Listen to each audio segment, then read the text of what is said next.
சரி, இப்ப இதுகள் பார்த்துட்டனால திரும்ப இதை நான் பேசுறதுக்கு விரும்ப இல்லை. சரி, இந்த கேள்விகள் பார்த்தாச்சு. இந்த கேள்வி இன்னும் பார்க்க இல்லை தானே? இது செய்துக்கிட்டு வர சொன்ன மாதிரி ஞாபகம் இருக்கு, அப்படியா?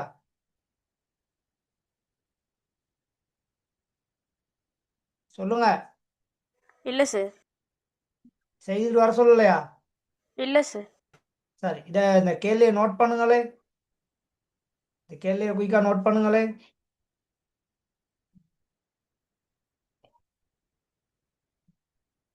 கொஞ்சம் வேகமா நோட் பண்ணணும்.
நோட் பண்ணிட்டீங்களா? இன்னும் டைம் வேணுமா? அந்த மைக்கை ஆஃப் பண்ணிக்கொள்ளுங்க.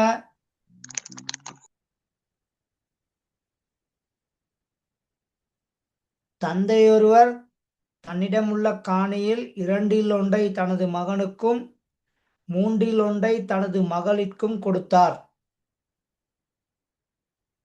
மகன் தனது பங்கில் 5 மகள் தனது பங்கில் 5 தொண்டர் நிறுவனம் ஒன்றிற்கு நன்கொடையாக கொடுத்தனர். அப்ப 2 பேரும் அவங்க ஒரு காணியில கொஞ்சம் கொஞ்சத்தை நஞ்சிருக்காங்கன்னு சொன்னா தொண்டர் நிறுவனத்துக்கு நன்கொடையாக கொடுத்துருக்காங்க.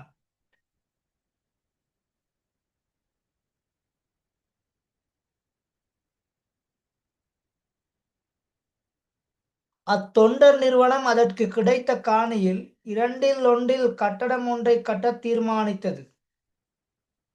முழு காணியில் என்ன பங்கில் கட்டடம் அமைந்துள்ளது? சரியா?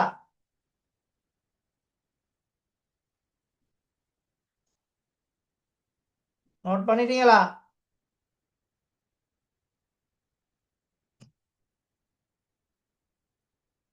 சொல்லுங்க. ஓம் சார். சார், இப்ப விஷயத்துக்கு போவோம். முதல்ல பாருங்க, கணக்கை நல்லா வாசித்து கொள்ளணும். ஒரு தடவை 2 தடவை கணக்கை வாசித்தா குயிக்கா செய்யலாம். கணக்கு விளங்கி கொள்றதுல தான் இருக்குது விஷயமே. தந்தை ஒருவர் தன்னிடமுள்ள காணியில் 2 தனது மகனுக்கும் 3 தனது மகளிற்கும் கொடுத்தார். சரியா? மகளுக்கும் மகனுக்கும் கொடுத்திருக்காரு.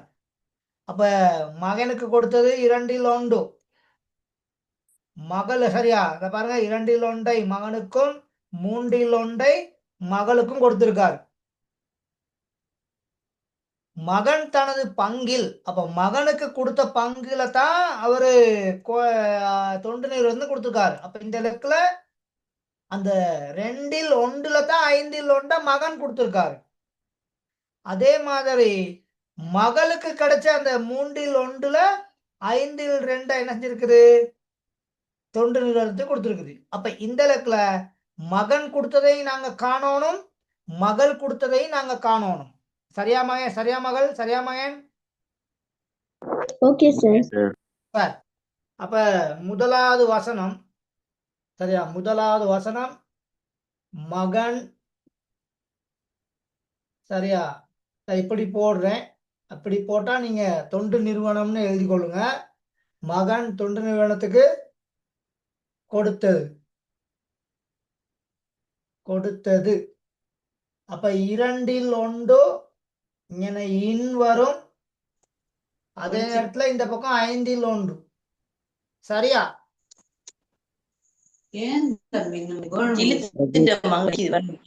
அப்ப இந்த மைக்க ஓப்பனுங்க. அப்ப பெருக்கல் இணைக்கிற 5ல் 1 ஆன்சர் 10. யார்ட மைக்கின் தேயில ஒன் பண்ணிட்டு ஓப்பனை மறந்துருச்சு போல.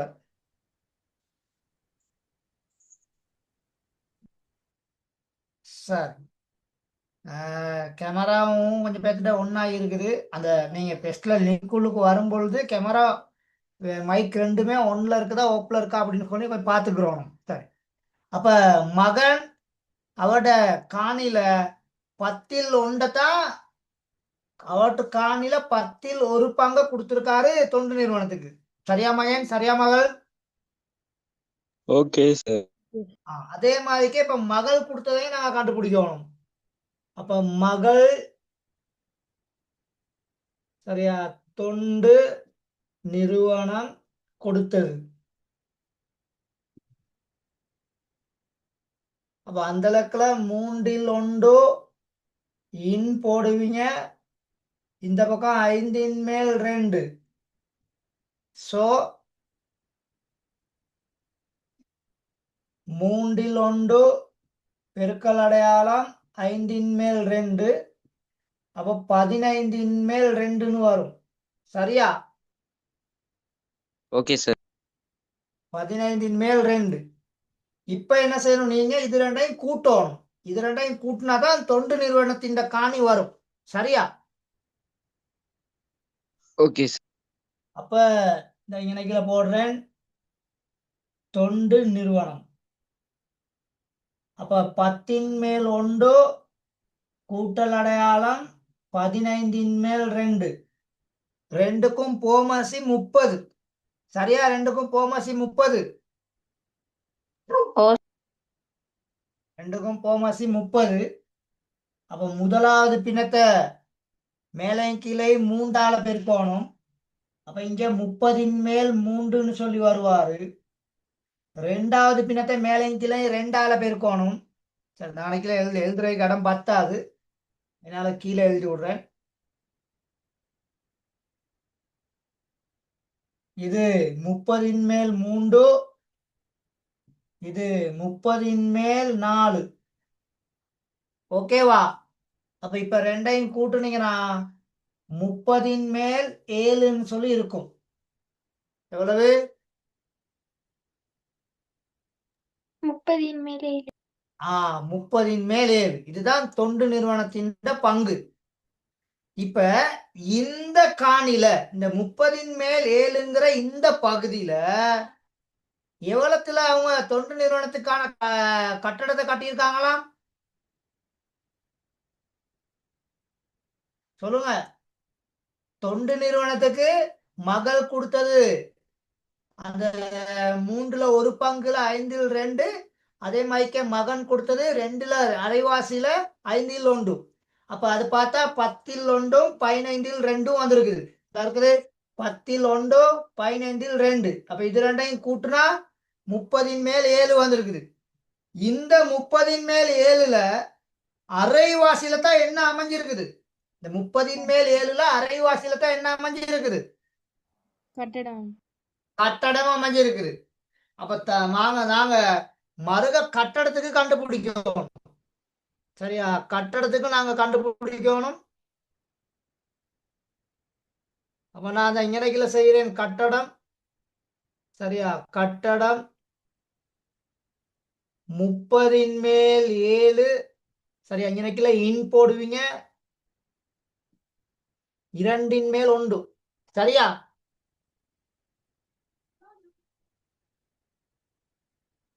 சரியா மகன்? சரியா மகள்? Okay sir. அது அங்க சுருக்க இயலாது, எங்களுக்கு இதை சுருக்க இயலாது. அதனால இதுக்கு நேரடியா ஆன்சர் போடலாம். 30ன் மேல் 7 பெருக்கல் அடையாளம் 2ல் 1. அப்ப இது ரெண்டையும் பெருக்கி போட்டீங்கன்னா உங்களுக்கு வரும் விட 60ன் மேல் 7 அப்படின்னு சொல்லி வரும் ஆன்சர்.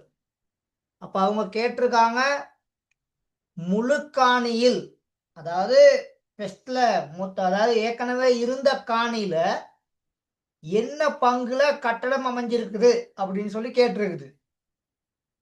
முழுக்காணில என்ன பங்குல கட்டடம் அமைஞ்சிருக்குன்ட்டு.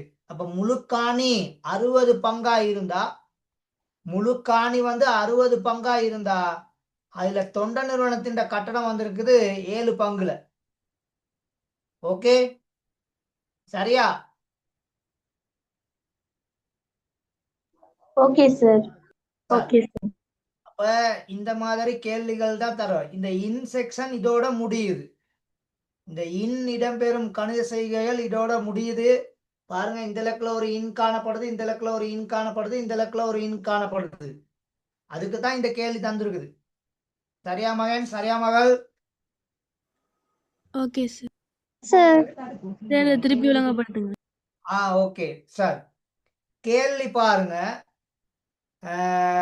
தந்தை என்ன செஞ்சிருக்காரு, அவர்கிட்ட இருக்க காணியில அரைவாசிய மகனுக்கு கொடுக்கிறாரு. அரைவாசிய மகனுக்கும் பேலன்ஸ் இருக்கையில 3ல் ஒரு பகுதியை மகனுக்கும் கொடுக்கிறார். சரியா? மகளுக்கும் கொடுக்கிறார். அப்ப அவங்க 2 பேர்த்துக்கும் கொடுத்த கைக்கு இப்ப இந்த தந்தை மாதிரியே இந்த மகனும் இந்த மகளும் மனிதநேயம் உள்ளவங்க போல. அவங்க 2 பேத்துக்கும் கிடைத்த அந்த காணியில 5ல் ஒரு பகுதிய மகனும் 5ல 2 பகுதிய மகளும் தொண்ட நிறுவனத்துக்கு கொடுக்குறாங்க. அப்ப இந்த 2 இடத்துலயும் அந்த இல் சவுண்ட் வந்திருக்கனால இந்த 5ல் 1 2ல் 1 இது ரெண்டுக்கும் நாங்க இன் போடணும் கட்டாயம். இந்த 3ல் 1 இந்த 5ல் 2 இது ரெண்டுக்கும் நாங்க கட்டாயம் இன் போடணும். அப்ப 2ல் 1க்கு இன் போட்டா 10ல் 1, 3ல் 1க்கு இன் போட்டா சரியா 3ல் 1 இன் 5ல் 2 இன் போட்டா 15ன் மேல் 2. அப்ப கேள்வி தொண்ட நிறுவனத்தை பத்தி தான் கேள்வி கேட்டிருக்காங்க. அப்ப தொண்ட நிறுவனத்துக்கு உள்ள மொத்த காணியை நாங்க கண்டுபிடிக்கணும். அப்படி கண்டுபிடிக்கணுமா இருந்தா 10ல் 1ஐயும் 15ன் மேல் 2ஐயும் கூட்டணும். அப்ப 10ல் 1ஐயும் 15ல் 2ஐயும் கூட்டும் பொழுது இங்க பகுதி எண்கள் சமன் இல்லை. அது எல்லாருக்கும் கிளியரா? பகுதி எண்கள் சமன் இல்லை தானே? ஓ சார். அப்ப பகுதி எண்கள் சமன் இல்லாட்டி நாங்க போமசிய கண்டு பகுதி எண்களை என்ன செய்யணும்? சமப்படுத்த. சமப்படுத்த வேண்டும். அப்ப 10க்கும் 15க்கும் போமசி 30. அதனால 10ன் மேல் 1 மேலையும் கிளையும் 3ஆல பெருக்கினேன். 15ன் மேல் 2 மேலையும் கிளையும் 2ஆல பெருக்கினேன். அப்படி பெருக்கினா 30ன் மேல் 3, 30ன் மேல் 4. அப்ப தொண்ட நிறுவனத்துக்கு உள்ள காணி 30ன் மேல் 7 அப்படின்னு வரும். இப்ப இந்த 30ன் மேல் 7 பங்குல அரைவாசி காணில தான் அந்த கட்டடம் கட்டப்பட்டிருக்குது. அப்ப இந்த 30ன் மேல் 7 நீங்க 2ஆல பிரிக்கணும். அப்ப 2ஆல பிரிச்சா அது கட்டாயம் அந்த பிரித்தல் வகுத்தலாக பிரித்தல் பெருக்கலா மாறணுமா இருந்தா அந்த 2ஆல வகுக்கிறது நிகர் மாற்றம் அடையும். அப்ப நிகர் மாற்றம் அடைகிறதும் ஒன்றுதான், இன்ன போட்டு 2ல் 1ஆல பெருக்கிறதும் ஒன்றுதான். நான் இங்க எழுதியிருக்கேன். அப்ப 30ன் மேல் 7 அரைவாசியை காண்றதுக்கு 2ல் 1 நாங்க என்ன செய்யணும்? பெருக்கணும். அதாவது 30ன் மேல் 7 அரைவாசியை கண்டுபிடிக்கணும். அப்ப அந்த 30ன் மேல் 7ல அரைவாசி. அப்ப அன்னைக்குல இன் வரும். ஆகவே அங்க சுருக்க முடியாது. அப்ப அந்த இன்னுக்காக பெருக்கலை போட்டு விட்டீங்கன்னா தொகுதி எண்ணையும் பெருக்குவீங்க, பகுதி எண்ணையும் பெருக்குவீங்க. ஆகவே 60ன் மேல் 7ன்னு சொல்லி வரும். இப்ப மொத்த கணக்கையும் நாங்க இந்த 60க்கு சமப்படுத்தி பார்த்தோம்னா மகனுக்கு போனது, மகளுக்கு போனது, தொண்ட நிறுவனத்துக்கு போனது எல்லாமே சரியா வரும். ஆகவே கேட்டிருக்க கேள்வி ஆரம்பத்துல இருந்த காணில தொண்ட நிறுவனத்தின் கட்டடம் என்ன பங்குல அமைந்திருக்குது அப்படின்னு சொல்லி கேட்டிருக்குது. அப்ப 60ன் மேல் 7ங்கிற பங்குல கட்டடம் அமைக்கப்பட்டுள்ளது. சரிதானே? ஓ சார். சரி, அப்ப கிளியர் தானே? இப்ப சொல்லுங்க மகன், சொல்லுங்க மகள். ஓம் சார். சரி சரி.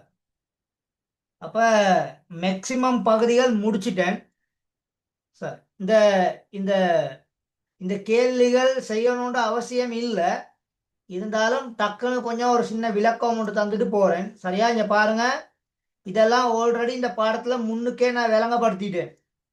அலகு பின்னங்கள், முறைமை பின்னங்கள், முறைமை இல்லா பின்னங்கள். அப்ப இதுல இருந்து தேடி இங்க போட எழுந்தானே, கஷ்டமாயுது இல்ல சார். சார். அப்ப அதனால நான் இதை ட்ராப் பண்றேன். சரியா மகன்? சரியா மகள்?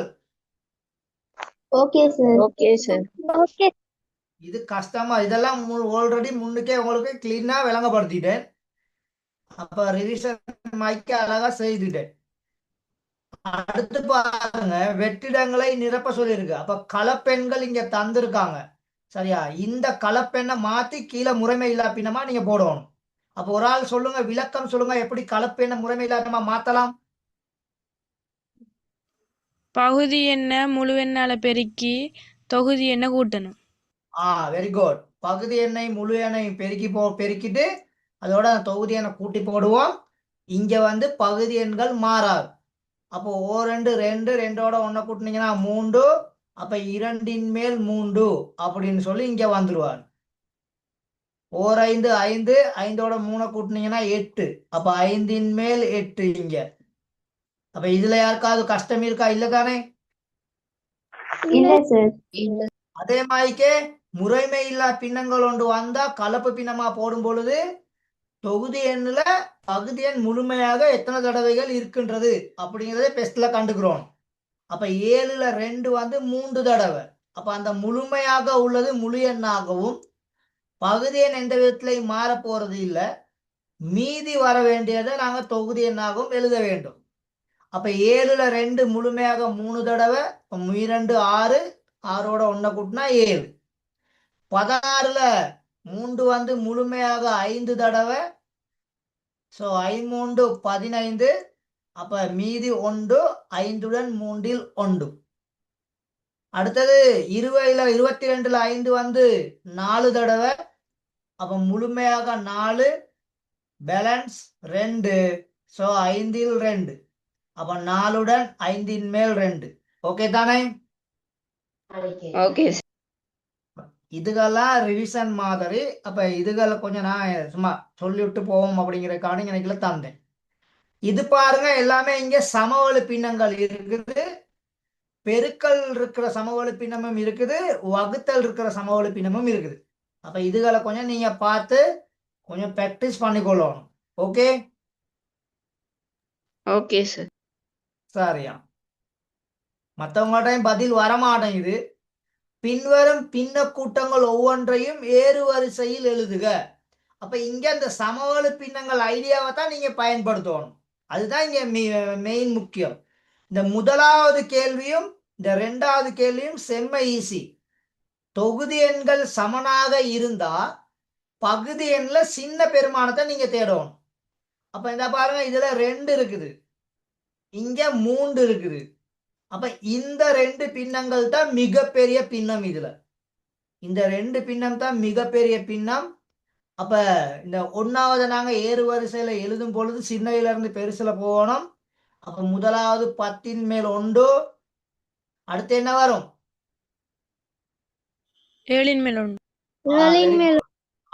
7ல் 1, அதுக்கடுத்து 3ல் 1, அதுக்கடுத்து 2ல் 1. அப்ப 2ல் 1 தான் மிகப்பெரிய பின்னம். அதே மாதிரிக்கே 2வதை நீங்க ஈஸியா போட்டுடலாம். முதலாவது வருவாரு 11 மேல் 2, அடுத்து 9 மேல் 2, அதுக்கடுத்து 5ல் 2. ஓகே தானே? 5ல் 2. Okay sir. ஓ சார். இறுதியாக 3 மேல் 2 அப்படின்னு சொல்லி எங்களுக்கு வரும். அப்ப இது ரெண்டும் செம்ம ஈஸி, அதனால இதை குயிக்கா போட்டுடலாம். ஆனா அடுத்தது அப்படி இல்லை. சரியா? அடுத்தது அப்படி இல்லை. அடுத்தது எங்க பகுதி எண்கள் சமன் இல்லை. அது எல்லாத்தையும் நீங்க என்ன செய்யணும்? கட்டாயம் ஓமசி கண்டு சமப்படுத்த வேண்டும். அப்ப இந்த 3வதுலயும் இந்த 4வதுக்கும் இந்த எண்களுக்கு நீங்க போமசியை கண்டு கட்டாயம் நீங்க என்ன செய்யணும், சமப்படுத்தணும். சமப்படுத்தினா மட்டும்தான் இங்க இதை போடலாம், இல்லாட்டி போட இயலாது. விளங்கிச்சா? சார் அப்ப அது ரெண்டையும் கொஞ்சம் ப்ராக்டிஸ் பண்ணி பாருங்க. சார் நான் அந்த வசன நடையில கொஞ்சம் கேள்விகள் இருக்குது, அதை மட்டும் டக்குன்னு பார்த்துட்டு, அப்ப இந்த பாடத்துல அங்கிட்ட 2 உதாரணம் தான் பார்க்கறதுக்கு இருக்குது. அந்த 2 உதாரணங்களை பார்த்து விட்டோம்னு சொன்னா இந்த பாடத்தை இன்னைக்கு நாங்க பினிஷ் பண்ணிக்கலாம். சரி, எனக்கு இந்த வசன கணக்குகள் தான் முக்கியம் இதுல. சரி, இங்க பாருங்க, அழகான நல்ல கணக்கு ஒன்று தந்திருக்காரு. ஒரு வீட்டில் தினசரிக்காக நீர் நிரம்பியுள்ள ஒரு தொட்டியில் இருந்து 4இல் 3 பயன்படுத்தப்படும். அப்போ அந்த தொட்டி வந்து இந்த இப்படி இருக்குது வச்சுக்கிடுவோம். இதுதான் அந்த தொட்டி அப்படின்னு வச்சுக்கிடுவோம். அப்ப இந்த தொட்டிய நாங்க சரிசமனா இப்படி 4 பகுதியா போய் பிரிச்சோம்னா அதுல ஃபுல்லா தண்ணி இப்ப இருக்குது. இந்த இதுல ஒரு நிரம்பி உள்ள தொட்டியில் இருந்து அப்ப இந்த இங்க மேல வரைக்கும் தண்ணி இருக்குது, இங்க வரைக்கும் தண்ணி இருக்குது ஃபுல்லா. இப்ப இதை 4 பகுதியா நான் பிரிச்சிருக்கேன். அப்ப இந்த 4 பகுதியில எவ்வளவு அவங்க பயன்படுத்தியிருக்காங்களாம்? 4இல் 3. 4இல் 3 பயன்படுத்தப்படின் 4இன் இறுதியில் அத்தொட்டியில் எஞ்சியுள்ள நீரின் அளவை காண்கனா சாதாரணமா பிராக்டிக்கலா சொல்லுங்க. இதுதான் 4இல் 3 பங்கு. அப்ப இது 4இல் 3 பங்கு பயன்படுத்தியாச்சுன்னா அப்ப பேலன்ஸ் இருக்கிறது எவ்வளவு? 4இல் 1. 4இல் 1. அப்ப இது எல்லாத்துக்கும் பிராக்டிக்கலா தெரியும் 4இல் 1ன்னு சொல்லி. ஆனா இங்க கணக்கின்படி இத நாங்க கழிக்கும் பொழுது 1ல இருந்து 4இல் 3 நீங்க என்ன செய்யணும்? கழிக்க வேண்டும். அப்ப எப்பயுமே ஒரு முழு எண்ணுக்கு கீழே 1 இருக்குன்னு சொல்லி உங்க எல்லாத்துக்கும் தெரியும். எல்லா முழு எண்கள் கீழேயும் 1 இருக்குன்னு எல்லாத்துக்கும் தெரியும் தானே சார்? அப்ப இங்க இந்த ஒன்றுங்கிற பின்னம் வந்து எங்களுக்கு சிக்கலான பின்னமா இருக்கனால இதை நான் மேலையும் கீழே எத்தனையால பெருக்கிக்கிருவேன்? 4ஆல பெருக்கிக்கிருவேன். ஓகேவா? இப்படி பெருக்கலாம் தானே 4ஆல பெருக்கிடலாம். அப்ப பெருக்கிட்டோம்னா 4இன் மேல் 4ல இருந்து 4இல் 3 கழிக்கணும். அப்ப இப்ப லேசு தானே எங்களுக்கு பகுதி எண்கள் சமன். அப்ப நேரடியா இங்க கழிச்சு விட்டுறலாம். அப்ப விட வரும் 4இல் 1. அது பிராக்டிக்கலா பார்த்ததுக்கும் இப்படி செய்முறையில பார்த்ததுக்கும் இப்ப கிளியரா விளங்கிருச்சா எல்லாருக்கும்? சார் நோட் பண்றேன்னா கொஞ்சம் வேகமா நோட் பண்ணிக்கொள்ளுங்க.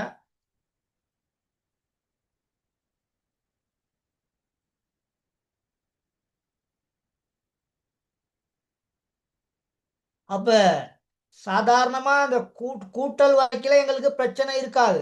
கழித்தல் வர்ற லெக்கில மட்டும்தான் எங்களுக்கு பிரச்சனை வரும். அப்ப இப்படி கழிக்கும் பொழுது அந்த 1ல இருந்து கழிக்கிறோம் அப்படிங்கல பகுதி எண்ணையும் 1 இருக்குன்னு சொல்லி கருதி அப்ப 4இல் மேல் 4, 5இன் மேல் 5, 10இன் மேல் 10 அப்படி நீங்க போட்டு கழிக்கலையும் அதே ஆன்சர் கட்டாயம் வரும். சரியா? அது நீங்க எப்படி பழகிருக்கீங்க, பிராக்டிஸ் பண்ணிருக்கீங்க அப்படிங்கிறத பொறுத்து தான் இன்னைக்கெல்லாம் அமைய போகுது. ஓகே மகன்? ஓகே மகள்? Okay sir. நோட் பண்ணிட்டீங்களா?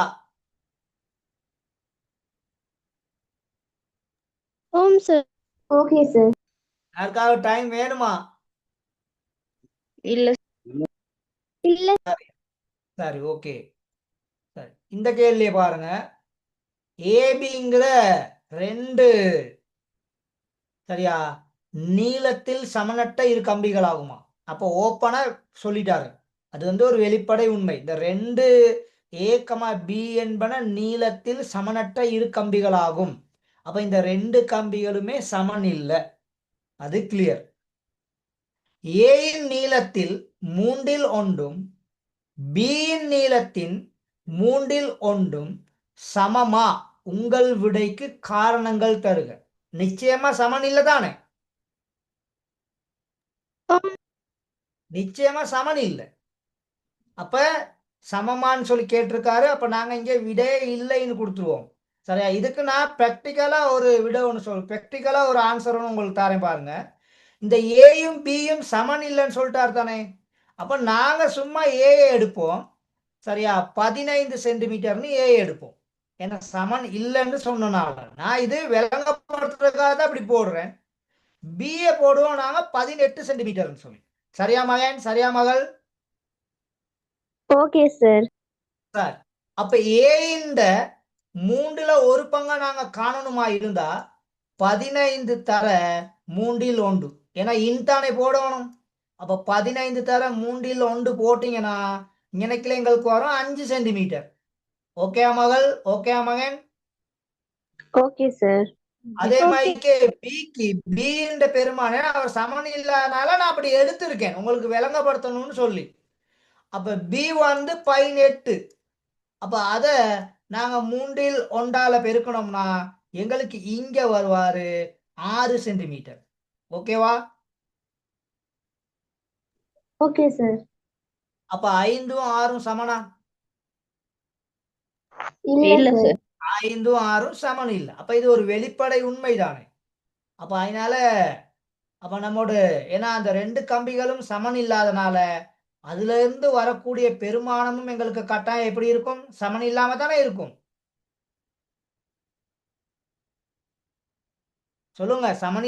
சமன் இல்லாம தானே இருக்கும். Okay. ஆகவே இல்லை. ஆகவே இல்லை. சரியா?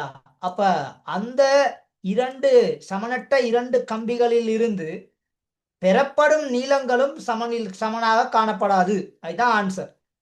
ஏ கமா பிங்கிற சமனற்ற 2 கம்பிகள்ல இருந்து 3ல் ஒரு பங்கை நாங்க கண்டோம்னா அந்த நீளங்கள் சமன் இல்லாம காணப்படும். ஓகே? Okay, sir. இப்ப நீங்க 2 கம்பியை சமன் இல்லாத 2 கம்பியை எடுத்துட்டு ஒரு ரூலரை வச்சு அதை அளந்து பார்த்து அந்த பெருமானத்தை 3ல் 1 நாங்க பெருக்கணும்னு சொன்னா எங்களுக்கு கிளியரா எங்களுக்கு விளங்கும். எங்களுக்கு என்ன செய்யும்? விளங்கும். அப்படி இல்லாட்டி ஒரு ஈக்கில எடுக்கணும். என்னத்தை எடுக்கணும்? ஈக்கில் ஒன்று எடுக்கணும். ஈக்கில் 2 துண்டு எடுங்க. ஒரு துண்டு பெருசா இருக்கணும், ஒரு துண்டு சின்னதா இருக்கணும். அப்ப அந்த ஒவ்வொரு துண்டையும் சமனான 3 பகுதிகளாக பிரிச்சுட்டு அதுல அந்த ஒரு துண்டையும் இதுல உள்ள ஒரு துண்டையும் எடுத்து வச்சு பார்த்தீங்கன்னா ரெண்டுமே நிச்சயமாக சமனாக இருக்காது. அப்ப எங்க கையில இருக்கிற நீக்கில் துண்டு இது ஒரு துண்டும் இப்படி இது ஒரு துண்டுன்னு எடுத்துக்கொள்வோம். இப்படி இது ஒரு துண்டுன்னு எடுத்துக்கிட்டோம்னா இதை நான் 3ஆ பிரிக்கையில இப்படித்தானே எனக்கு வரப்போகுது. இப்படி வரும். இதை 3ஆ பிரிச்சா அதே நேரத்துல இந்த நீளமானதை 3ஆ பிரிச்சேன்னு சொன்னா எனக்கு இப்படி இல்லையா வரும்? கொஞ்சம் ப்ராக்டிக்கலா யோசிச்சு பாருங்களேன். அப்ப இந்த லெக்கில் இருந்து இது 2ஐயும் யோசிச்சு பாருங்க வச்சு. இது 2ஐயும் சும்மா கொஞ்சம் மைண்டுக்கு எடுத்து பாருங்க. சமனாக இருக்குமா? இல்லதான். அப்ப இதுதான் ப்ராக்டிக்கலாக நாங்க எடுத்துக்கொள்ளக்கூடிய ஒரு விஷயம். அப்ப இது ஏ இது பி அப்படின்னு சொல்லி எடுத்தோம்னா அவர் தந்திருக்க கூட்டின்படி சரியா சமன் இல்லை. அப்ப காரணம் என்னன்னு சொல்லி கேட்டா சரியா அதாவது சமனற்ற 2 கம்பிகளா இருக்கனால அதுல உள்ள பங்குகளை காணக்கல அதுவும் சமன் இல்லாமல் தான் காணப்படும். சரியா மகன்? சரியா மகள்? Okay, sir. சரியா. சரி, இது செம்ம ஈஸி. உருவில் உள்ளவாறு 8 சமபகுதிகளாக வேறுபடுத்தப்பட்டுள்ள ஒரு வட்ட தகட்டில் நிலற்றப்பட்டுள்ள இரு பகுதிகள் வெற்றி அகற்றப்படுகின்றனவாம். அப்ப இந்த 2ம் போயிரும். அந்த 2 துண்டு அங்க இருக்காது. எஞ்சி இருக்கும் அளவு தகட்டின் என்ன பின்னமாகும்? அப்ப அது 2 நீங்க இல்லாம ஆக்கிட்டீங்கன்னா மொத்தம் 8 தானே. அப்ப இங்கனக்குல 8ல் 2 போயிடுச்சுன்னா மிச்சம் எத்தனை இருக்கும்? 6. 8ல் 6 இருக்கும். அப்ப 8ல் 6ன்னு சொல்லி போட்டா உங்களுக்கு மார்க்ஸ் தர மாட்டான். 8ல் 6ன்னு சொல்லி போட்டா மார்க்ஸ் தருவானா? இல்ல. இல்ல. அப்ப என்ன ஆன்சர்? 8ன் மேல் 6ன்னு சொல்லி போட்டா இவிட ஆன்சர் தர மாட்டான். உங்களுக்கு புள்ளி தர மாட்டாரு. ஏன் இதை புள்ளி தர மாட்டாரு? சார் 8ன் மேல் 8 கழித்தல் 8ன் மேல் 2. இல்ல, இங்க மகள் மொத்தம் 8 பகுதி தானே. அப்ப 2 கழிச்சிட்டோம்னா 1 2 3 4 5 தானே. அப்ப 8ன் மேல் 6. அவங்க கேட்டிருக்கிறது வந்து எஞ்சி இருக்கும் அளவு தகட்டின் என்ன பின்னமாகும்? நிலத்திலே 4 மேல் அப்ப 6. இந்த 8ல் 6க்கு உங்களுக்கு புள்ளி தர மாட்டான். ஏன் 8ல் 6க்கு புள்ளி தர மாட்டான்? சுருக்கலாம். சுருக்கணும் கட்டாயம். அப்ப என்ன விட? 4ல் 4 3. அது நல்லா. அப்ப மடங்கு பின்னங்களுக்கு ஆன்சர் வைக்க கூடாது. எளிய பின்னங்களாகத்தான் போடணும். எப்படி போடணும்? எளிய எளிய பின்னமாக தான் போடணும். இப்ப 2வது கேட்கிறாரு, எஞ்சி இருக்கும் பகுதியின் அரைவாசி முழு தகட்டின் என்ன பின்னமாகும்? அப்ப எஞ்சி இருக்கிற அரைவாசி. அப்ப எஞ்சி இருக்கிற அரைவாசினா இந்த 8ன் மேல் 6 நாங்க கட்டாயம் இன் போடணும். இந்த பக்கம் 2ல் 1. ஏன்னா அரைவாசி தானே கேட்கிறாரு. இது பி கேள்வி. சரியா? இது ஏ கேள்வி. அப்ப இங்க இன் போட்டீங்கன்னா 8ல் 6 பெருக்கல் அடையாளம் 2ல் 1. ஸோ இதை சுருக்கி விட்டுருவீங்க. அப்ப இணைக்கல 3. ஆகவே 8ன் மேல் 3. ஓகேவா?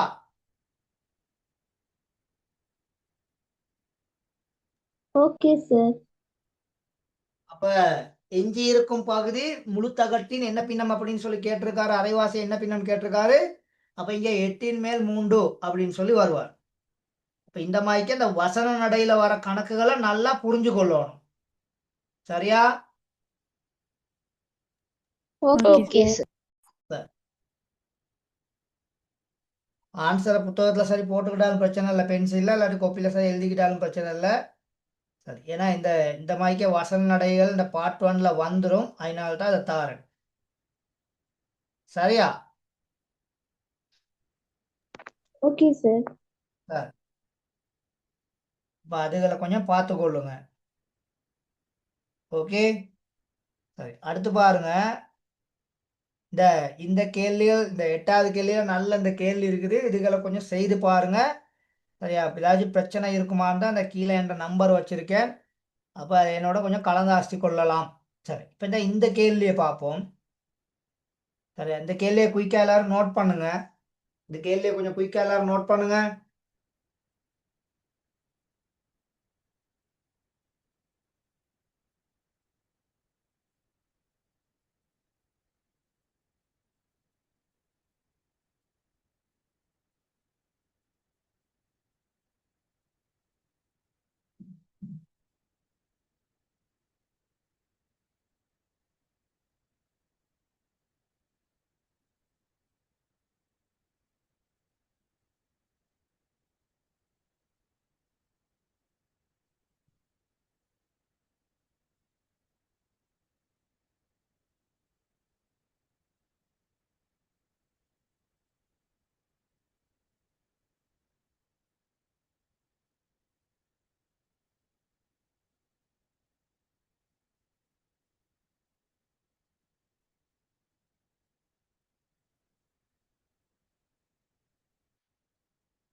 நோட் பண்ணிட்டீங்களா?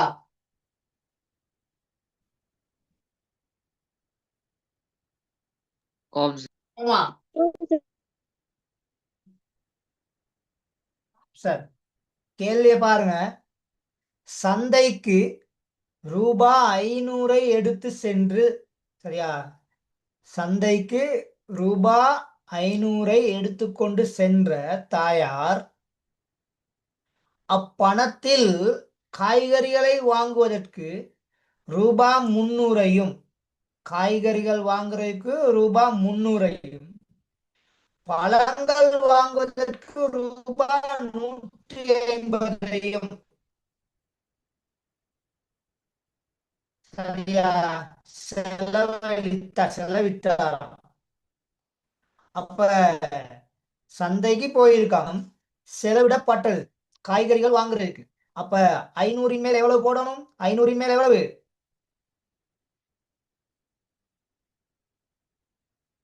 காய்கறிகள் வாங்க என்ன பின்னம்? 500 மேல் 300. அப்ப 500 மேல் 300 சொன்னா 5 எவ்வளவு?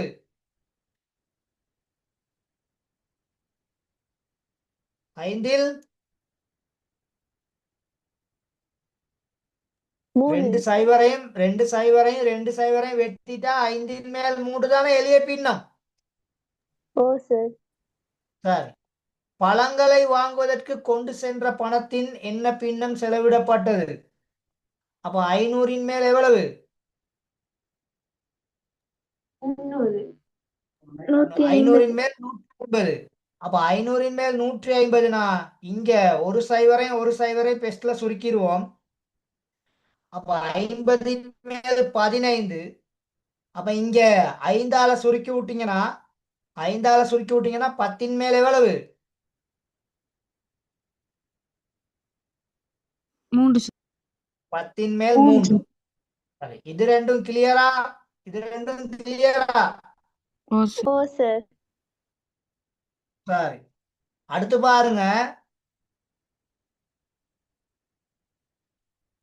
அவர் பொருள்களை வாங்கிய பின்னர் கொண்டு சென்ற பணத்தில் 4 ஒன்றை மீதப்படுத்துவதற்கு எவ்வளத்தை மீதப்படுத்தணுமா? 4 ஒன்றை மீதப்படுத்துவதற்கு முன்கூட்டியே தீர்மானித்திருந்தால் அவருடைய எண்ணம் நிறைவேறி உள்ளதா? உங்கள் விடைக்கு காரணங்களை தருக. அப்ப இந்த 5 3ஐயும் இந்த 10 3ஐயும் முதல்ல நாங்க என்ன செய்யணும்? சொல்லுங்க. செலவு செய்த மொத்தத்தை காணணும் தானே? ஓ சார். அப்ப மொத்த செலவு சமன் 5 மேல் 3 பிளஸ் 10 மேல் 3. அப்ப இது ரெண்டையும் நேரடியா கூட்ட முடியாது. சோ இது 10 மேல் 6, இது 10 மேல் 3. அப்ப ரெண்டையும் கூட்டுனீங்கன்னா 10 மேல் எவ்வளவு?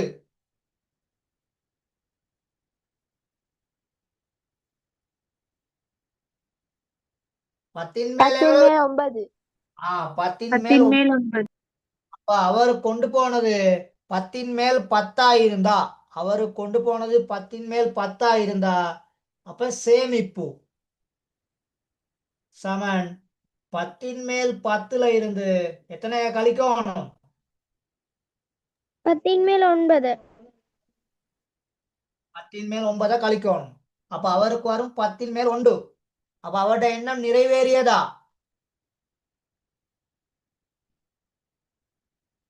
இல்லை, அவருடைய எண்ணம் என்ன செய்யல? நிறைவேற இல்ல. அப்ப காரணம் கேட்டிருக்காங்க. இதுதான் காரணம். இது இவ்வளவுதான் காரணம். ஓகேவா?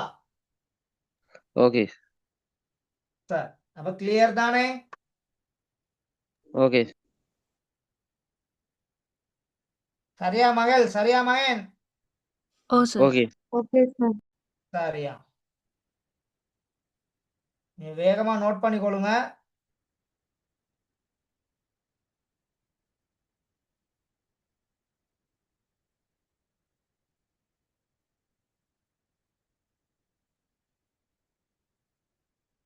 இன்னும் டைம் வேணுமா? ஓ சார். லாஸ்ட். சரியா.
சரி, கிளியர் தானே மகன், கிளியர் தானே மகள்? ஓ சார். சரி,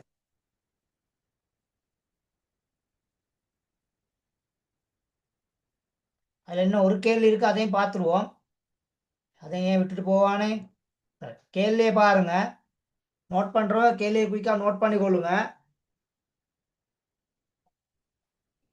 ஒரு பயணத்திற்காக வீட்டிலிருந்து புறப்பட்ட சதீசன், சரியா, ஒரு பயணத்திற்காக வீட்டிலிருந்து புறப்பட்ட சதீசன் முழு பயணத்தின் 4 சைக்கிளிலும், அப்ப இந்த பாருங்க வட்டம் போடுறேன், 4 வந்து சைக்கிள்ல போயிருக்காரு. அதே மாதிரி 3 வந்து பேருந்துல போயிருக்காரு. எஞ்சி உள்ள பகுதியை முச்சக்கர வண்டியிலையும் போயிருக்காராம். அப்ப 3 சம்பவங்கள் இருக்குது. எத்தனை சம்பவங்கள் இருக்குது? 3 சார். 3 சம்பவங்கள். முதலாவது வந்து சைக்கிள்ல, 2வது வந்து பேருந்துல, 3வது வந்து முச்சக்கர வண்டியில. ஓகேவா? Okay sir. ஓகே சரி, இப்ப சைக்கிளிலும் பேருந்திலும் சென்ற மொத்த தூரம் கேட்டா, அப்ப இந்த 4ல் ஒன்றை, இந்த 3ல் 2ஐ நாங்க என்ன செய்யணும்? மொத்தம் தானே கேட்டிருக்காங்க. சைக்கிள் பிளஸ் சைக்கிள் பேருந்து, அப்ப 2ம் பக்கத்து பக்கத்துல வந்திருக்கனால இது 2ஐயும் நாங்க என்ன செய்யணும்? கூட்டணும் கூட்டணுமா கழிக்கணுமா? கூட்டணும் கூட்ட வேண்டும். அப்ப 4ல் 1 பிளஸ் 3ல் 2, அப்ப 2க்கும் போமசி எவ்வளவு? 12 12. 12 போமசி. அப்ப 2க்கும் போமசி 12னால முதலாவது பின்னம் 12ன் மேல் 3 அப்படின்னு வருவார். 2வது பின்னம் 12ன் மேல் 8ன்னு வருவார். அப்ப 2ஐயும் கூட்டுனீங்கன்னா 12ன் மேல் 11. ஓகேவா? ஓகே. Okay sir. 12ன் மேல் 11. அப்ப முச்சக்கர வண்டியை கண்டுபிடிக்கிறதுக்கு 12ன் மேல் 12ல இருந்து 12ல் 1 என்ன செய்யணும்? 12ன் மேல் 11 என்ன செய்யணும்? கழிக்கணும். கழிக்கணும். கழிக்க வேண்டும். அப்ப கழித்தீங்கன்னா அவர் முச்சக்கர வண்டியில போன பங்கு வந்து முழு பயணத்துல 12ல் 1 அப்படின்னு சொல்லி வரும். ஓகேவா? Okay sir. Okay sir. சரி, அப்ப கணக்க 2-3 தடவை வாசிக்கணும். இப்ப நான் கணக்க 2 தடவை நான் வாசிச்சேன். கணக்க நான் 2 தடவை வாசிச்சேன்.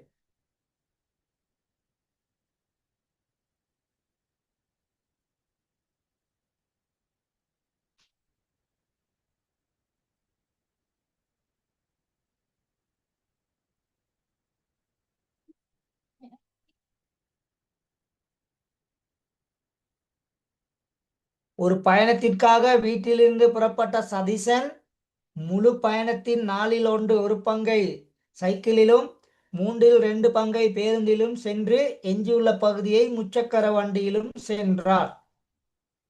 அப்ப 3 இதுகள்ல அவர் அந்த பயணத்தை போறார். அப்ப கேட்டிருக்க கேள்வி முதலாவது சைக்கிளிலும் பேருந்திலும் சென்ற மொத்த தூரம். அப்ப மொத்தம்னு சொல்லி கேட்டா அங்க கூட்டல் கணித செய்கை. மொத்தம்னு சொல்லி கேட்டாலே அங்க கூட்டல் கணித செய்கை. ஆகவே 2ஐயும் கூட்டுனீங்கன்னு சொன்னா உங்களுக்கு வரும் 4ல் 1 பிளஸ் 3ல் 2. பகுதி எண்கள் சமன் இல்லை, போமசி கண்டால் 12. அப்போ முதலாவது பின்னத்தை மேலையும் கீழே 3ஆல பெருக்குவீங்க, 12ன் மேல் 3. 2வது பின்னத்தை மேலையும் கீழே 4ஆல பெருக்குவீங்க, அப்போ 12ல் 8. 2ஐயும் கூட்டினா 12ன் மேல் 11. அப்ப அவரு பேருந்துலையும் சைக்கிள்லையும் போன மொத்தம் வந்து 12ல் 11. அது யார்ட மைக், நானும் பயன்ட்டேன் டக்குன்னு. அப்படியெல்லாம் செய்யக்கூடாது. மைக்கை ஓப் பண்ணி வைக்க சொன்னா மைக்கை ஓப் பண்ணி வைக்கணும். எனக்கே மெய் சிலிர்த்திருச்சு. சரி, அந்த மாதிரி ஆக்கள் கிளாஸ்ல இருக்காங்க, தயவு செய்து நீங்க லெஃப்ட் ஆகலாம். சரியா? சில நேரத்தில் அது தவறுதலாக எது மைக்கோ பட்டுச்சான்னு தெரியாது. சரியா? அப்படி சரி, நான் கொஞ்சம் பார்த்து கொள்ளுங்க. அப்ப கேட்டிருக்காரு கேள்வி, முச்சக்கர வண்டியில சேர்ந்தது எவ்வளோன்னு சொல்லி கேட்டிருக்காரு. அப்ப அவரோட மொத்தத்துல இருந்து இந்த 12 மேல் 11 கழிச்சிங்கன்னா 12 1 அப்படின்னு சொல்லி ஆன்சர் வரும். சரியா மகன்? சரியா மகள்? Okay sir. சரி, அப்ப இதுகளை கொஞ்சம் நல்லா பார்த்து வச்சுக்கொள்ளுங்க. சரிதானே?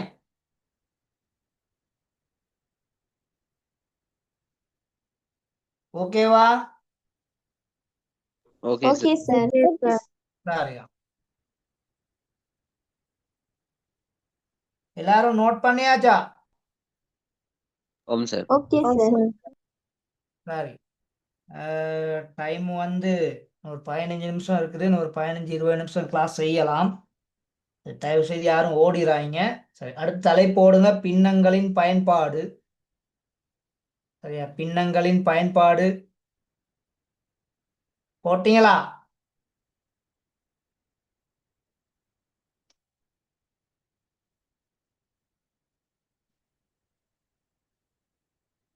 போட்டீங்களா மகள்? போட்டீங்களா மகன்? ஓ. சரி,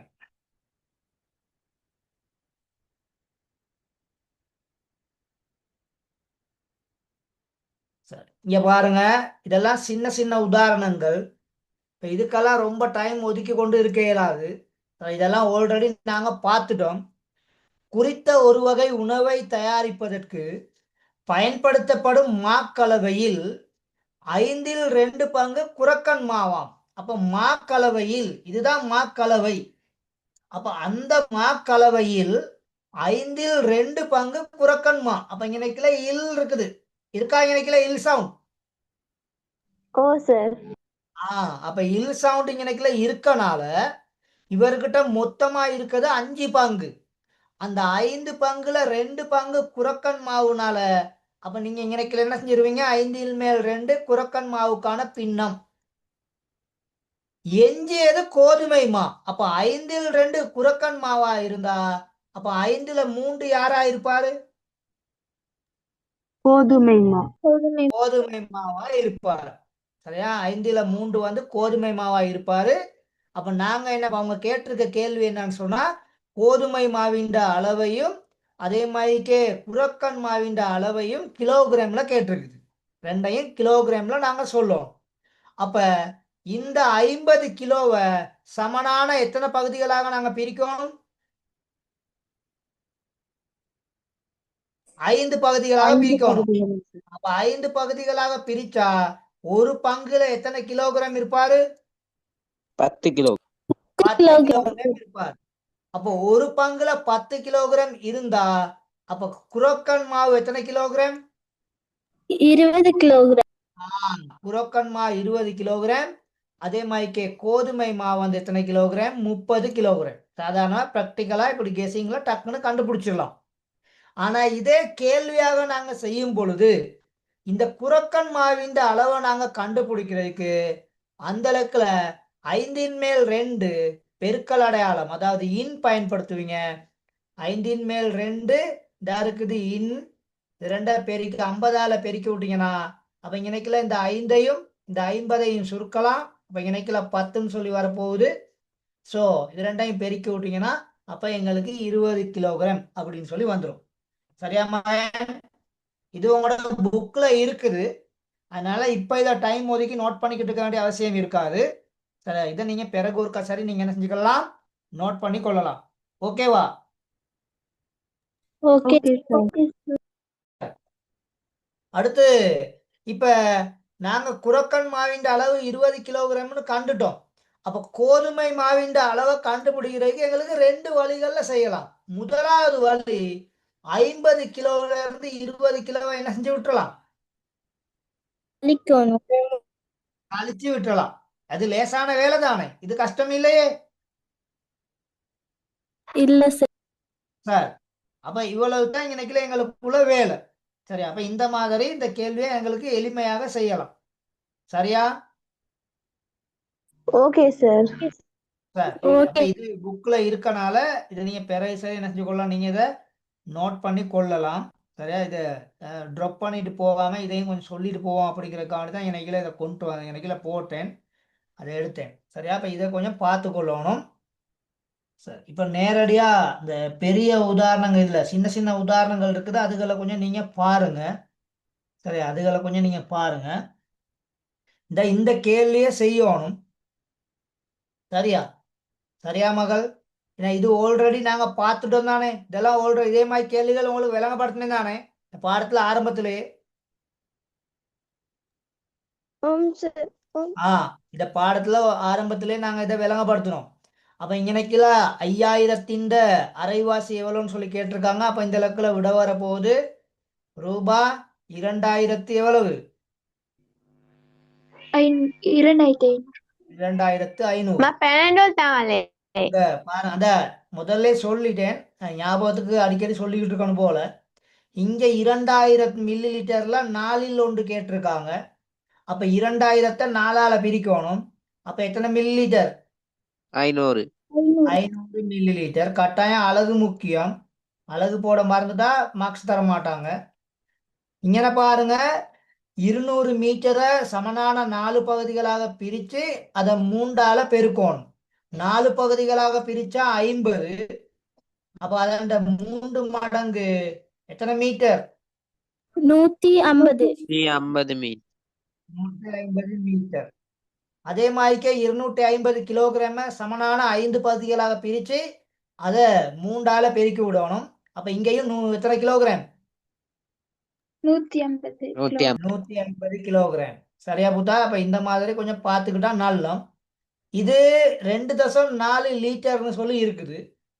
இதை நீங்க மில்லி லிட்டருக்கு மாத்தி போட்டும் கணக்கு செய்யலாம், இப்படியே வச்சும் கணக்கு செய்யலாம். அதுல யாருக்கும் எந்த எஃபெக்ஷனும் ஆக போறது இல்லை.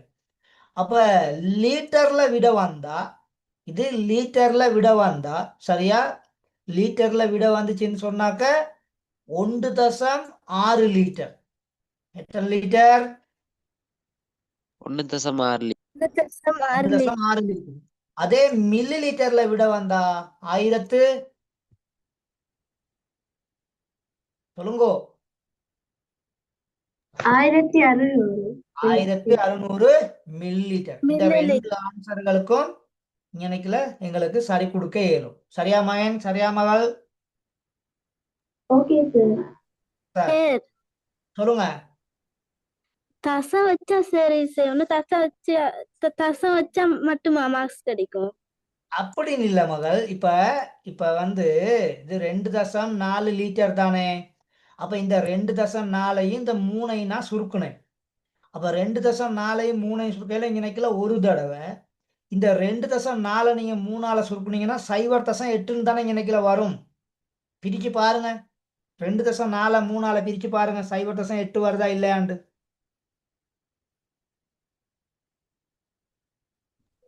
வருதா? வருது. அப்ப அந்த 0.8 இப்ப 2ஆல பெருக்கனா அப்ப எங்களுக்கு எவ்வளவு வரும்? 1.6. 1.6 லிட்டர். அப்ப லிட்டர்ல போட்டனால 1.6. அதே 1.6 மில்லி லிட்டர் கொடுக்கையில 1 லிட்டர் எத்தனை மில்லி லிட்டர்? 1000. 1000. 1.6 நான் என்ன செஞ்சு விட்டேன்? 1000ஆல பெருக்கி விட்டேன். அப்போ 1.6 1000ஆல பெருக்கி விட்டா 1600 தானே. விளைஞ்சா? இதெல்லாம் சின்ன கிளாஸ் படிப்பு, அப்ப அதெல்லாம் மறந்துடக்கூடாது. ஓகே? சரி சரி. அதே மாதிரி இந்த 6வது கேள்விக்கும் 2 கிலோமீட்டர்லையும் போடலாம் ஆன்சர், மீட்டர்லையும் போடலாம். அப்ப இத 4.8 நீங்க 4ஆல பிரிக்கணும். 4.8 4ஆல பிரிச்சா, சரியா? 4.8 4ஆல பிரிச்சா 1.2 கிலோமீட்டர். அப்ப அந்த 1.2 கிலோமீட்டரை 3ஆல பெருக்கி விட்டீங்கன்னா இன்னைக்குல உங்களுக்கு வரும் 3.6 கிலோமீட்டர். எத்தனை கிலோமீட்டர்? 3.6 கிலோமீட்டர். அப்ப கிலோமீட்டர்ல வந்தா 3.6 கிலோமீட்டர்.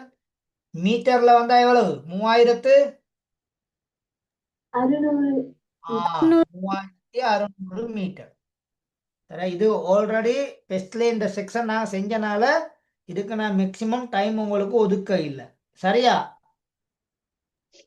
Okay sir. சரி.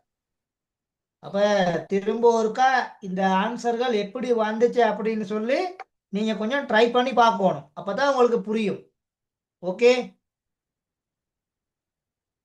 சரியா மகன்? சரி. அப்ப இந்த எல்லா இலக்களையும் இந்த இன்னுக்கு பதிலா நாங்க என்ன பயன்படுத்துவோம்? தராடை. பெருக்கல் அடையாளம் அல்லது தர அடையாளம். அப்ப அந்த பெருக்கல் இருக்கனால இந்த 2ஐயும் இந்த 5000ஐயும் சுருக்கலாம், இந்த 2000ஐயும் இந்த 4ஐயும் சுருக்கலாம். அப்படிங்கிறத ஒருபோதும் மறந்துடக்கூடாது. சரியா? சரி சார். Okay sir. சரி, ஓகே. சரி, இந்த கேள்வியை நீங்க கொஞ்சம் ட்ரை பண்றீங்களா? சார். Okay sir.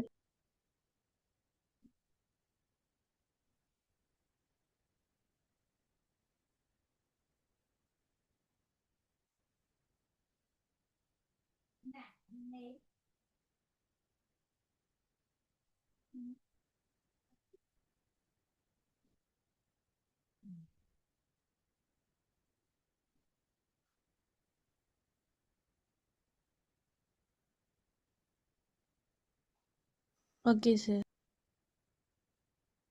செம்ம ஈஸியான ஒரு கேள்வி. செம்ம ஈஸியான ஒரு கேள்வி. அதாவது திரு கணேசன் கடந்த மாதத்திற்கான சம்பளமாக ரூபாய் 24,000 பெற்றிருக்காரு. அப்ப ரூபாய் 24,000 அப்படியே போட்டுருவீங்க. இந்த பணத்தில் போட்டிருக்கனால எனக்கு என்னத்தை பயன்படுத்தணும்?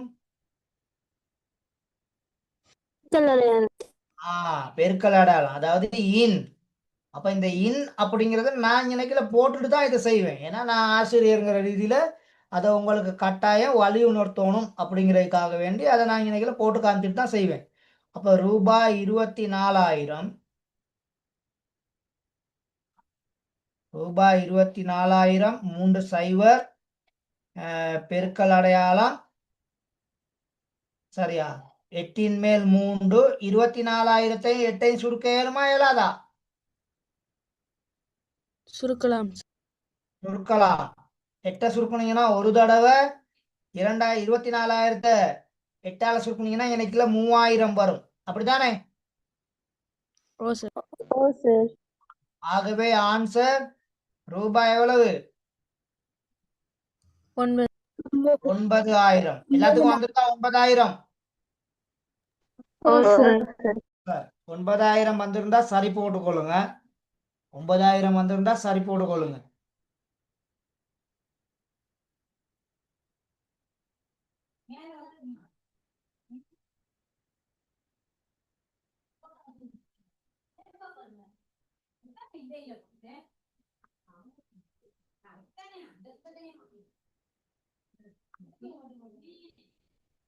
சரியா மகன்? சரியா மகள்? ஓகே. ஓகே. Okay sir. சரியா? இந்த பாருங்க, ஒரு வீட்டில் நீர் தேக்கி வைக்கப்பட்டிருந்த தொட்டியில், சரியா, ஒரு வீட்டில் நீர் தேக்கி வைக்க இதே மாதிரி ஒரு கேள்வி ஒன்று முதல்ல பார்த்தோம். ஆனா அந்த கேள்வி இந்த கேள்வியும் ஒன்று அல்ல. சரியா? ஒரு வீட்டில் நீர் தேக்கி வைக்கப்பட்டிருந்த தொட்டியில் நீர் நிரம்பி இருந்த ஒரு நாள். அப்ப நீர் நிரம்பி இருந்த ஒரு நாள்னா இப்ப தொட்டில புல்லா இருக்குமா தண்ணி, இல்லாட்டி எப்படி? ஃபுல்லா இருக்கும். தொட்டில புல்லா இருக்கும் தண்ணி. அதை மறந்துடக்கூடாது. அப்ப இதுதான் அந்த தொட்டியின் உயரம் அப்படின்னு சொல்லி வச்சுக்கிட்டீங்கன்னா இந்த தொட்டில புல்லா தண்ணி இருக்குது. அப்ப தொட்டியின் கனவளவின் 4/3 பங்கு நீர் பயன்படுத்தப்பட்டதான். அப்ப அதே சேம் கேள்விதான் இங்கேயும். சரியா? அப்ப இதை 4 பகுதியா நாங்க பிரிச்சோம்னா அதுல 3 பகுதியை இப்ப பயன்படுத்தியாச்சு. அப்ப இதுதான் அந்த 4/3. அப்ப இங்க 4/3 பகுதி பயன்படுத்தப்பட்டா அப்ப பேலன்ஸ் எவ்வளவு இருக்கும்? 4/1. 4/1. இது யாருக்காவது பிரச்சனை இருக்கா? இதுல யாருக்காவது பிரச்சனை இல்ல இருக்கா? சார். அப்ப இங்க மீதி 4/1 பங்கு பயன்படுத்தின 4/3 பங்கு. இப்ப சரியா? அப்போது தொட்டியில் 200 லிட்டர் எஞ்சி இருந்ததாம். இப்ப இந்த 200 லிட்டர் யாருக்கு சமன்? நாலில் ஒன்று. Very good. அதைத்தான் இங்க நெக்கில கெட்ச் பண்ணணும். அதை கெட்ச் பண்ணலன்னு சொன்னா இந்த கணக்கு செய்யவே முடியாது. அப்ப இந்த 200 லிட்டருங்கிறது வந்து அந்த எஞ்சி இருந்த நீர். இந்த 200 லிட்டரும் இந்த 4ல் ஒன்றும் எப்படி இருப்பாங்க? சமனாக இருப்பாங்க. இத கண்டுபிடிச்சாதான் இந்த கேள்வியில உங்களுக்கு ஃபுல்லா விளங்கி இருக்குன்னு அர்த்தம். அப்ப இந்த பின்னங்கள் கேள்வியில இந்த மாதிரி ஒரு இடம்னு கட்டாயம் வரும். எப்படி கேள்வி தந்தாலும் அந்த கேள்வியை முழுமையாக்குறதுக்கு இப்படி ஒரு இடத்த கட்டாயம் தருவான். அதை எதிர்பார்த்தே தான் நீங்க கணக்க நகரும். அப்ப இங்க இந்த 200 லிட்டரும் இந்த 4ல் ஒன்றும் சமன் அப்படிங்கறனால 4ல் ஒரு பங்கு தான் 200 லிட்டரா இருந்தா அப்ப இந்த தாங்கின்ற கொள்ளளவு எவ்வளவு? 100 லிட்டர். 800 லிட்டர். எத்தனை லிட்டர்? 800 லிட்டர். அப்ப 200 நாங்க எத்தனையால பெருக்கணும்? 4ஆல. 4ஆல பெருக்கணும். 200 நாங்க எத்தனையால பெருக்கணும்? 4ஆல பெருக்கணும். சரி, இப்ப முதலாவது கேள்விக்கான ஆன்சருக்கு இப்ப நாங்க போவோம். எஞ்சியிருந்த நீரின் கனவளவு முழு தொட்டியின் கனவளவின் என்ன பின்னமாகும்? அப்ப இங்க நினைக்கல 1ல இருந்து தான் 4ல் 3 நீங்க கழிக்கணும். அப்ப நான் முதல்ல உங்களுக்கு சொன்னேன் 1ல இருந்து கழிக்கும் பொழுது அது இப்படி 1ன் கீழ் 1 இந்த பக்கம் 4ன் மேல் 3 இப்படித்தான் இருக்க போகுது. சோ இத சமவெளி பின்னங்கள் ஐடியாவை பயன்படுத்தினீங்கன்னா 4ன் மேல் 4ல இருந்து 4ல் 3 நீங்க கழிப்பீங்க. சரியா? 4ல் மேல் 4ல இருந்து 4ல் 3 கழிப்பீங்க. சோ அப்ப ஆன்சர் 4ல் 1. சரியா மகள்? 4ல் 1 ஆன்சர். ஓகேவா? சார் இதுக்கு திரும்ப விளக்கப்படுத்துறீங்களா? சரி. இப்ப நான் இந்த இங்க மேல போட்டதெல்லாம் உங்களுக்கு கிளியரா? இங்க மேல போட்டதெல்லாம் கிளியரா? இந்த படத்தை வரைஞ்சி மேல போட்டதுல யாருக்காவது உங்களுக்கு பிரச்சனை இருக்கா? இல்ல சார். இப்ப தொட்டி உங்களோட வீட்டுல டேங்க நீங்க நினைச்சுக்கொள்ளுங்க. உங்களோட வீட்டுல உள்ள டேங்க் வந்து இப்படித்தானே இருக்கும். இதுதான் உங்களோட வீட்டு டேங்க் அப்படின்னு நினைச்சுக்கொள்ளுங்க. இந்த தாங்கில சரியா நீர் புல்லா இருக்குது. இந்த வாய்க்கட்டு வரைக்கும் இப்படி புல்லா நீர் இருக்குது அப்படின்னு நினைச்சுக்கிட்டீங்கன்னா இதுதான் உங்களோட புல் தாங்கி. இப்ப இந்த தாங்கியில அதாவது 4ல் 3 பங்கு நீரை நீங்க ஒரு நாள்ல பயன்படுத்திட்டீங்க. அப்ப 4ல் மொத்தமே இந்த தாங்கி இந்த பங்கு வந்து 4 பங்கு தான். இந்த தாங்கி இந்த மொத்த பங்கு வந்து எத்தனை? 4. 4. அந்த 4ல் 3 பங்கை நீங்க ஆல்ரெடி பயன்படுத்திட்டீங்கன்னா அப்ப அங்க எத்தனை பங்கு அங்க பேலன்ஸ் இருக்கும்? 4. 4ல் 1. அப்ப அந்த 4ல் 1 நான் காணணுமா இருந்தா இது முழு தொட்டி தானே மகள்? அப்ப முழு தொட்டியா இருந்தா நாங்க மொத்த பங்கு முழு தொட்டியா இருந்தா அது 1. பின்னங்கள்ல மிகப்பெரிய பின்னம் வந்து 1. பின்னங்கள்ல மிகவும் பெரிய பின்னம் வந்து 1 அப்படிங்கிறது தான் பெரிய பின்னம். அப்ப அந்த 1ல இருந்து தான் இந்த 4ல் 3 நாங்க கழிக்கணும். அப்ப எந்த ஒரு முழு எண்ணுக்கு கீழையும் நான் சொன்னேன் 1 இருக்குன்னு சொல்லி. அப்ப இங்க அந்த சமவெளி பின்னங்கள் ஐடியாவை பயன்படுத்தி நீங்க பெருக்குனீங்கன்னா அப்ப 4ல் மேல் 4ன்னு வந்துடும். அப்ப 4ல் மேல் 4ல இருந்து 4ல் மேல் 3 கழிச்சா தான் உங்களுக்கு மீதி வரும் அங்க 4ல் 1ன்னு சொல்லி. ஓகேவா? ஓகே சார், விளங்கிட்டு. இப்ப இது பின்னங்கள் வைஸா பார்க்கும் பொழுது மீதி வந்து 4ல் 1.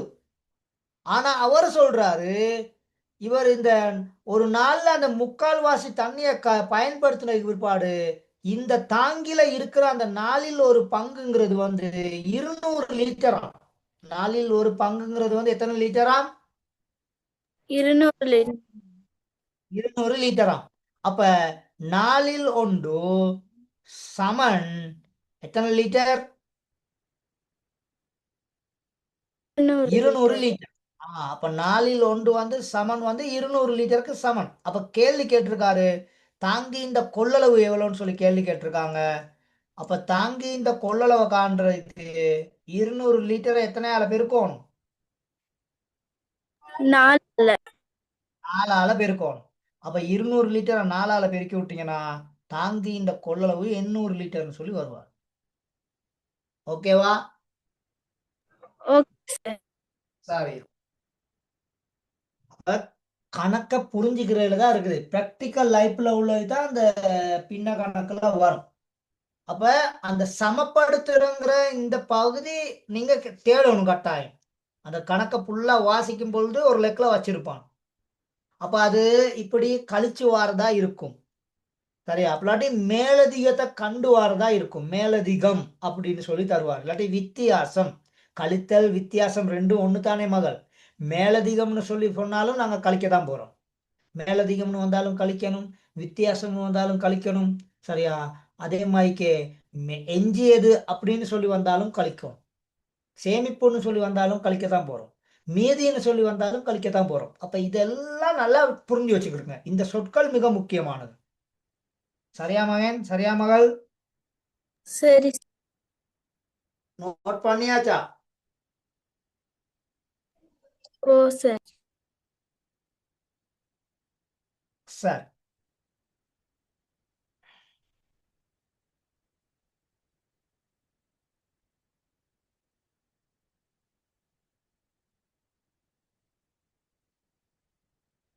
இந்த இப்படி நல்ல கேள்வி இருக்குது. சரியா? நான் இன்னைக்கு இந்த பாடத்தை பினிஷ் பண்ணிடுவோம்னு தான் பார்த்தேன். இன்னைக்கு இதை பினிஷ் பண்ணிட்டா அடுத்த கிளாஸ்ல எனக்கு பின்னங்கள் பாடம் முடிஞ்ச மாதிரி தான். இருந்தாலும் நான் போன கிளாஸ்ல தான் இந்த பின்னங்கள் பாடம் ஸ்டார்ட் பண்ணினேன். அதனால இப்போ இன்னைக்குல சாதாரணமாக 2 ஹவர் தான் நாங்கள் ரெண்டு ஹவர் தான் இன்னைக்குல யூஸ் பண்ணியிருக்கோம். இன்னும் 1 ஹவர் இன்னைக்குல இதுக்கு பயன்படுத்துவோம். அப்போ அடுத்த கிளாஸ்ல இந்த பின்னங்கள் செக்ஷன் தான் செய்வேன். அடுத்த கிளாஸ்ல இந்த பாடத்தை முடிப்போம். ஓகேவா? Okay sir. ஓகே. இப்ப இதுல நீங்க நான் அடுத்த கிளாஸ்க்கு வரும் பொழுது இந்த 4வது கேள்வி, சரியா, இந்த 5வது கேள்வி, இந்த 6வது கேள்வி, சரியா, இந்த 7வது கேள்வி, இந்த 8வது கேள்வி, இதுகளை நீங்க செய்து கொண்டு வரணும். சரியா? சரி சார். Okay sir. சரியா? நல்லா கணக்கை 2 தடவை வாசிச்சு முக்கியமான லைன்ஸ் நீங்க அண்டர்லைன் பண்ணீங்கன்னு சொன்னா நிச்சயமாக இந்த கேள்வியை செய்ய முடியும். சரியா? நாங்களும் சளைத்தவர்கள் இல்லை அப்படின்னு சொல்லி ட்ரை பண்ணீங்கன்னா நிச்சயமாக செய்யலாம். சரியா மகள்? சரியா மகன்? Okay sir. சரியா? அப்ப அடுத்த கிளாஸ்ல சந்திப்போம். சரியா? எல்லாருக்கும் good night. Thank you sir. Good night sir. Good night. Okay okay thank you sir. Okay okay.